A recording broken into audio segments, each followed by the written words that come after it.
لما تيجي تختاري راجل، اتجاهلي للحظة كل الصفات العظيمة اللي بتتمنيها، وركزي في أعظم صفة ممكن تلاقيها في أي بني آدم، وهي الحنية. شوفيه حنين عليك ولا لأ، بيعرف يطبطب على قلبك ولا لأ. لما بتضيق بيك الحياة، بغض النظر بقى مين اللي غلطان، هو ولا انتي، هتلاقيه واقف في صفك برضه ولا لأ. بيشيل الحمل عنك مهما كان تقيل وكبير، ولا هتتسابي لوحدك. شوفيه بيحتويكي لما بتتشتتي ولا لأ، بيقويكي لما بتضعفي ويسندك لما بتقعي، ولا هتشيلي الحمل ده كله مع نفسك. شوفي زعلك بيكون عليه ولا لأ، ضحكتك بتفرق معاه ولا لأ.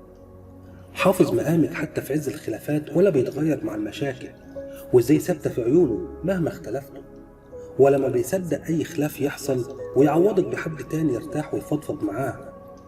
شوفيه بيحبك في كل الاوقات والظروف بنفس الاحساس الثابت ولا بيتغير.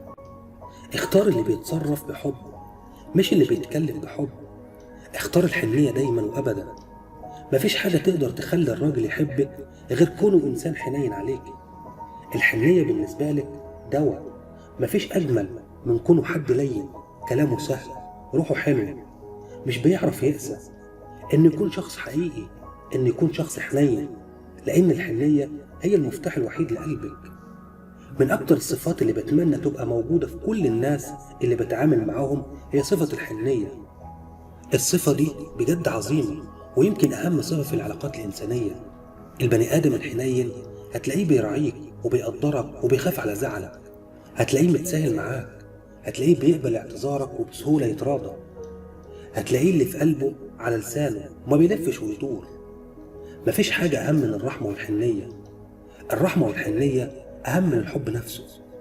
ناس كتير مننا قادرين يحبوا، لكن قليل جدا اللي بيعرف يرحم ويكون حنين على اللي حواليه. الرحمة والحنية دي حاجة حلوة قوي من عند ربنا، ومفيش أبشع من الناس اللي قلوبهم بتعرف تقسى وتكسر وتغزل وتظلم. مفيش أبشع من اللي بيعرفوا ييجوا على غيرهم ويوجعوا ويبهدلوا ويدمروا حياة الناس. عشان كده ربنا قال: فويل للقاسية قلوبهم. فربنا بيرزقنا بقلوب نظيفة وبناس قلوبها رحيمة بينا وعلينا. جميلة جدا القلوب اللينة، الناس اللي مزروع فيها الحنية، ما بتعرفش تقسى مهما اتظلمت. الناس اللي تأذيها ولو احتجتها تلاقيها. لو فاكر انك كده بتخسر تبقى غلطان.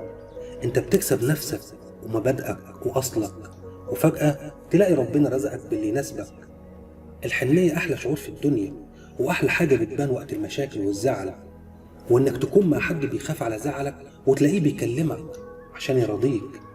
مش مهم مين غلط، المهم إنه يصالحك. ومن كتر ما هو حنين هتحس بدفى وأمان وراحة في قربه.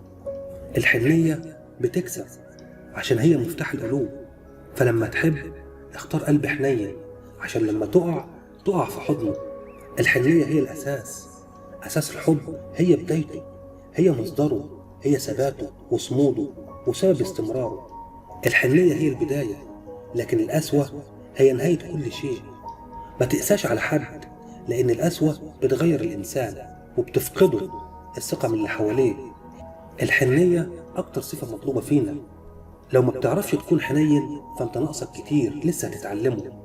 الحنية يعني ما يهونش عليك دموع حد، ما يهونش عليك تكسف حد، ما يهونش عليك تلاقي صديق وقت الضيق محتاج طبطبة وكلمة حلوة وتستخسرها فيه، ما يهونش عليك تزعل حد بيحبك. الحنية أهم بكتير من كلمة بحبك.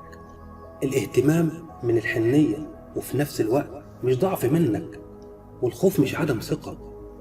الحب تقدر تعبر بيه بكذا وسيلة مش بالكلام، بس في وسائل كتيرة قوي تقدر تعبر بيها عن مشاعرك ناحية الشخص اللي بتحبه. الحنية بتخطف القلب. كونك شخص حنين عليا ده يخليك كسبان قلب طول العمر.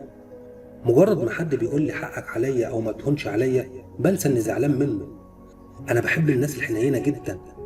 الحنية بتخطف القلب، والطيبة بتخطف القلب، واللين في التعامل بيخطف القلب. عشان كده مفتاح قلب اي انسان هي الحنية والرحمة. لا المال ولا الجمال ولا البرستيج بيلفتوا انتباه القلوب. الحنية هي الصفة الوحيدة اللي قادرة تخليك تملك قلب اللي قدامك. على النقيض الآخر في ناس قلوبها محجرة قوي وصلبة، ما بتعرفش تلين أبدا، لا بتعرف معنى الحب ولا الحنية ولا أي حتى جبر خواطر. ناشفة قوي في تعاملها، ما بتعرفش يعني إيه كلمة ليونة، لا في الكلام ولا الفعل ولا حتى المشاعر. الناس دي حاجة من الاتنين، يا تتعامل معاهم بالمثل اللي هو الكلمة على القد لأن فقد الشيء لا يعطيه، أو تتجنبهم لأن البعد عنهم غنيمة. وحتة بقى خليني أنا أحسن وأعامل أفضل وكده، صدقني مش مع دول، مش مع دول خالص، لأنهم هيشوهوك نفسيا ويمرضوك جسديا، وانت اللي خسران. وما تحاولش تستنى منهم أي حاجة، اعتزل ما يؤذيك. وأخيرا، الحنية صفة عظيمة جدا. دمتم حنينين، دمتم بخير.